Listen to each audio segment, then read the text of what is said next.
Once again, here, your man, Arrow, Friday, food for thought. Let's get straight into it.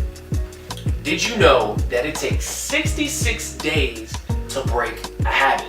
That's only if you're strong enough to actually break it. According to my man Charles Duhigg, habits are actually created, not born.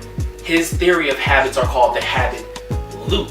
He had a 3-step process with this habit. The first step is that it tells your brain and it lets a behavior actually unfold. The second step is the behavior itself or the routine that it creates. Third step is actually called the reward, and your brain actually is infatuated by it, so it actually enjoys what you're doing. So later on in the future, that's what actually creates more of a habit. So when you end up biting your nails, or you're smoking a cigarette, or you're doing that, or tapping, or itching or scratching your head, whatever your habit is, that third step definitely takes place, and then you're doing it without even noticing. You could just be on your laptop and you're biting your nails, having no idea that you're doing it. But here's the dope part. Charles actually had steps to where you can actually break this habit in 66 days. Here we go. First 22 days, Charles says you need to be obnoxious. By that, he means you need to tell everybody and their grandma, even people who you don't know, by a can of paint. You need to tell everybody that you know that you're gonna break this habit. Your thing is, by doing this, it creates more pressure on you to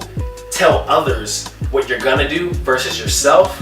Your words happen to mean more to them. So when you actually fail, it actually hurts more. So that's more pressure, and you don't want to feel like you're not a man of your word or a woman of your word. The second step that Charles gave is self-analyzation.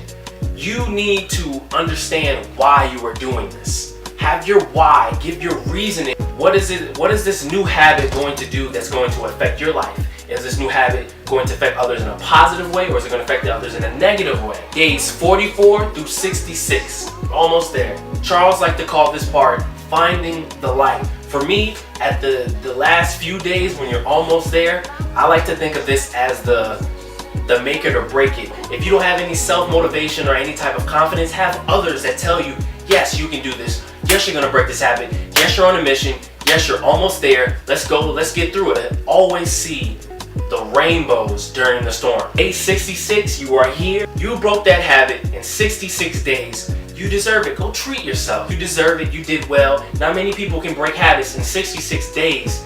For me, that's pretty quick. Some people can't break habits in years. Go treat yourself. You've done well because you were strong enough to do it. Food for Thought Fridays. Thanks for eating with me.